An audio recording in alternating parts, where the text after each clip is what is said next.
ပရိသတ်များအားလုံးပဲမင်္ဂလာခင်ဗျာမော်ရိုကိုနိုင်ငံအင်ရှင်ဖြစ်လက်ခံကျင်းပပေးနေတဲ့ယူဆက်ကွန်မျိုးသမီးကဘာဖလားပြိုင်ပွဲဟာအခုဆိုရင်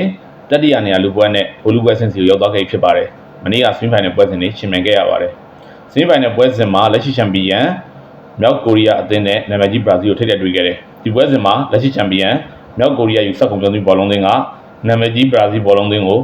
2ဂိုးမရှိနဲ့အနိုင်ယူသွားခဲ့တယ်ပေါ့လေလက်ရှိချန်ပီယံမြောက်ကိုရီးယားအသင်းအတွက်ဒီဂိုး2ဂိုးလုံးကိုယူဂျွန်ဟန်တယောက်တည်းအသွင်းပေးသွားခဲ့တာဖြစ်ပါတယ်ခင်ဗျယူဂျွန်ဟန်ကပထမပိုင်း44မိနစ်မှာအသင်းကပယ်နယ်တီကတော့အဲ့ပယ်နယ်တီကိုတီတီငင်ငင်ကန်ပြီးတော့ဝေဆောကိုသွင်းပေးတယ်ဒုတိယပိုင်း52မိနစ်မှာအနိုင်တကြစင်မဲ့ဒုတိယဂိုးကိုဆက်ပြီးတော့သွင်းပေးခဲ့တယ်ပေါ့လေဒီပွဲစဉ်ပြီးမှာတော့ဒုတိယမောင်စင်ဖိုင်နယ်ပွဲစဉ်ရှင်ပြိုင်တယ်နယ်သာလန်ယူဆက်ကွန်မျိုးသမီးနဲ့မက္ကဆီကိုယူဆက်ကွန်မျိုးသမီးတို့ရှင်ပြိုင်ခဲ့ရတယ်ခင်ဗျ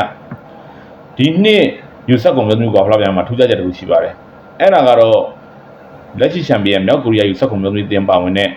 အဲ့ဒီအုပ်စုကအသင်း3သင်းဟာစပင်းဖိုင်နယ်ထိရောက်လာတာခင်ဗျလက်ရှိချန်ပီယံ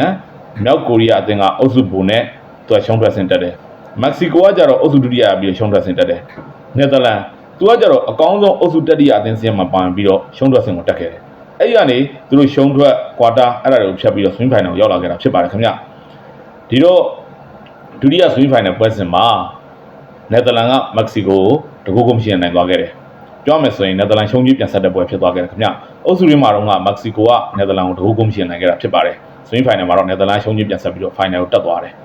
ဒီတော့ဖိုင်နယ်မှာလက်ရှိချန်ပီယံမြောက်ကိုရီးယားနဲ့အုပ်စုရင်းပြိုင်ဘက်နယ်သာလန်တို့ထိပ်တိုက်တွေ့သွားပြီဖြစ်ပါတယ်ဒီနှစ်ယူဆက်ကွန်မျိုးသမီးကဖလားပြိုင်ပွဲမှာတတိယနေရာလူပွဲမှာသာမက္ကဆီကိုကဘရာဇီးကိုနိုင်လိုက်မယ်ဆိုရင်လက်ရှိချန်ပီယံမြောက်ကိုရီးယားယူဆက်ကွန်မျိုးသမီးတင်ပါဝင်တဲ့အုပ်စုကအသင်း3သင်းဟာပထမဒုတိယတတိယရရှိတာဖြစ်သွားပါလိမ့်မယ်ခင်ဗျ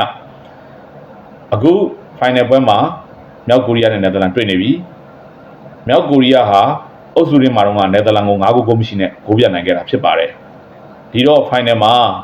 မြောက်ကိုရီးယားယူဆက်ကွန်မျိုးသမီးဘောလုံးသင်းကအုပ်စုရင်းမှာတော့လို့ပဲဂိုးပြတ်အနိုင်ယူပြီးတော့လက်ရှိချန်ပီယံပွဲကိုဆက်လက်ထိန်းသိမ်းသွားလိမ့်မလားဒါမှမဟုတ်ပဲနယ်သာလန်ကစမီဖိုင်နယ်မှာမက္ကဆီကိုရှုံးကြီးဆက်တယ်လို့ဖိုင်နယ်မှာမြောက်ကိုရီးယားကိုရှုံးကြီးပြန်ဆက်ပြီးတော့ချန်ပီယံဖြစ်သွားလိမ့်မလားဆိုတာကျွန်တော်တို့စောင့်မျှော်ကြည့်ရှုရမှာဖြစ်ပါတယ်ခင်ဗျာကြည့်ရှုအားပေးတဲ့ပရိသတ်အားလုံးကိုအထူးပဲကျေးဇူးတင်ရှိပါတယ်ခင်ဗျာ